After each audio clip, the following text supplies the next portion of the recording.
Hello, everyone. My name is Noel Mango. I'm a medical doctor and I work in pediatric oncology. And one of my hobbies is reading, and I love to share some of the things that I come across as I do my reading. This week, I'm reading this book, Surrounded by Setbacks, and I came across a very interesting story, which I think we could all draw lessons from. And I would like to share some of the things that I learned from it. Let's go.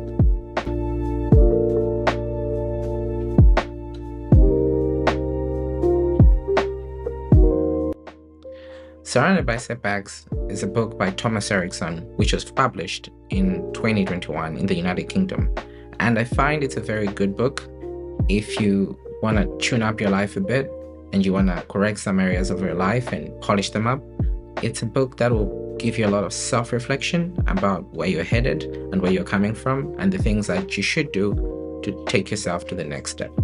So in chapter 18 of this book, we meet a man called Harry. So Harry is a man who is in his late 40s. He has kids, a wife, and he has a job that he goes to every day. So it's a 9 to 5 job, or 8 to 4. So he feels he hasn't done much with his life at this point. He's self-reflecting, he's fat, he doesn't have much money in his savings.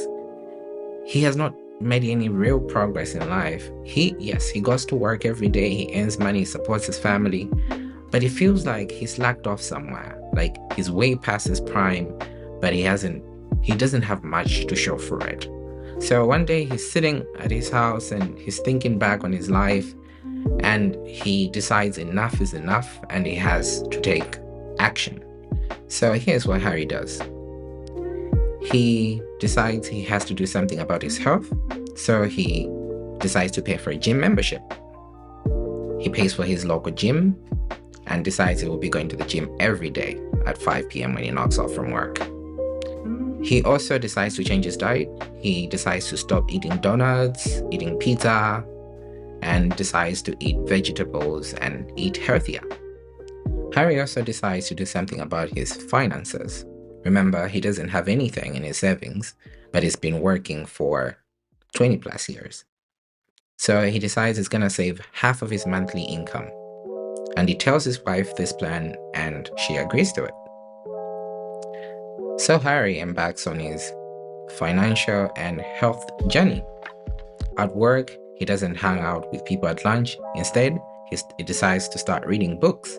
So instead of eating donuts at work or going out to eat lunch at work, he takes out his book and starts reading. At home, he doesn't eat the food that the whole family is eating. Instead, the wife makes him some delicious, nice vegetables that he takes.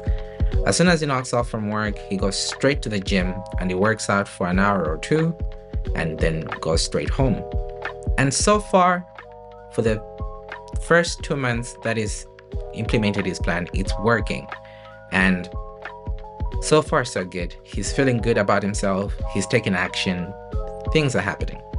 So it's been 2 months, and Harry is actively working on his dreams and on his goals that he set for himself. And he's at work one day, and his colleague brings some cake. She just had a birthday party, and she brought to work some of the cake that they had at the birthday. And she offers one of the pieces of cake to Harry, who refuses because Harry is on a diet and is working on his goals.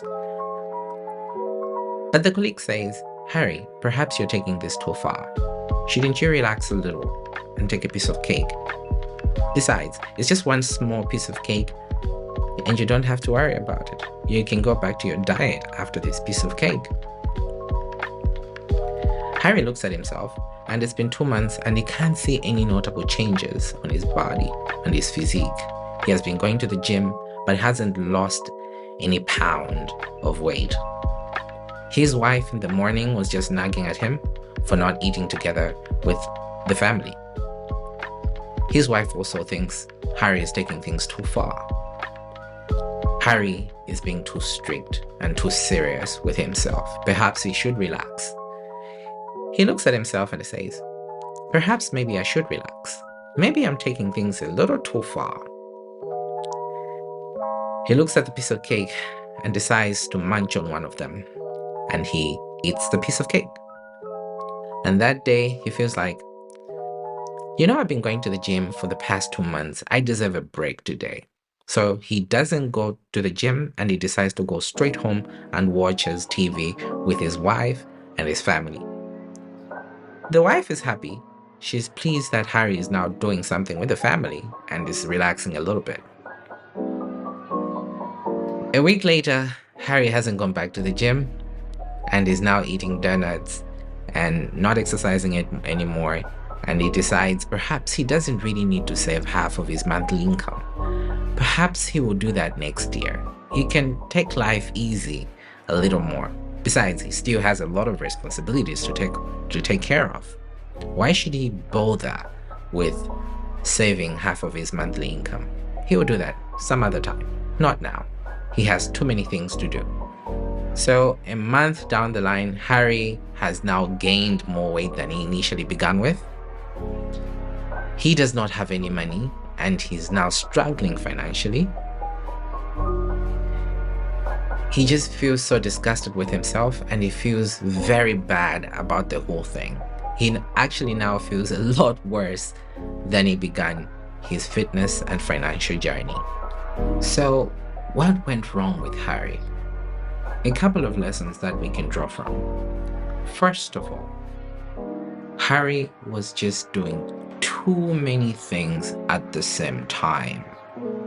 So Harry decided to pay for a gym membership. Harry decided to change his diet. He was strictly vegetarian now. Harry also decided to change his finances to do something about it. Also, Harry decided to pick up reading as a hobby at work instead of hanging out with his friends. If you want to change something, you should do it one piece at a time. It deconstructs the process for you so you don't have a lot of things to think about.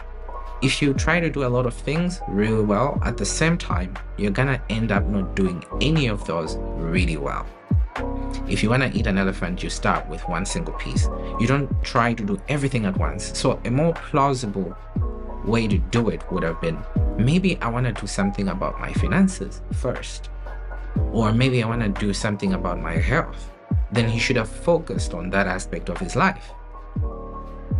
The other thing that we can learn from this story is Harry did not have specific goals.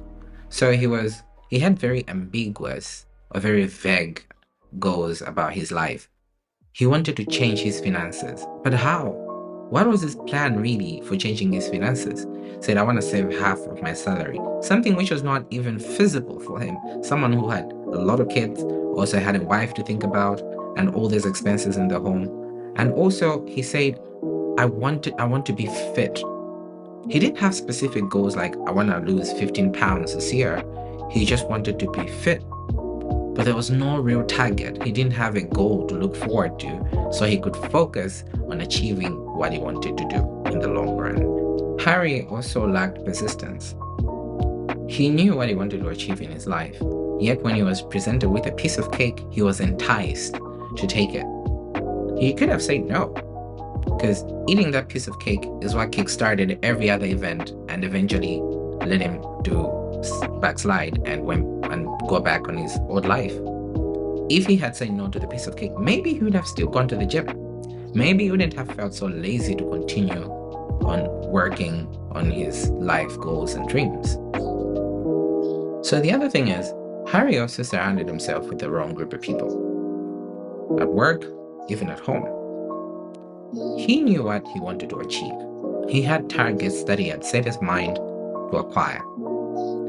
But he let one tiny piece of advice from his workmates to just take it a little bit easy, to relax a little, enjoy life in the moment. He let that advice influence him from departing from his actual goals that he had set for himself. What about his wife? His wife was also nagging him about being too serious and actually not spending any time with the family and not eating with the family and not giving so much time to the kids as well. It could have been different. He could have chosen not to listen to these voices. It's the same with us. We walk through life and we have a lot of people telling us a lot of things about a lot of different things. If we set goals for ourselves and we decide to be different from the crowd, people are gonna start saying things to you. Who do you think you are? Why are you being different? Being different is uncomfortable, not only for you, but also for the people that are observing you become different. People who are used to spending time and doing certain things with you, if they notice any changes and any difference from how you used to do things, they're gonna hate it too. Says your biggest supporter is someone that you don't know, and your biggest hater is someone that you just shared lunch with. How true that is. The people who discourage us a lot are the people that are closest to us, and the people that want us to succeed and see us get to the next level are the people that we don't know anything about, we don't interact with, and they're not close to us.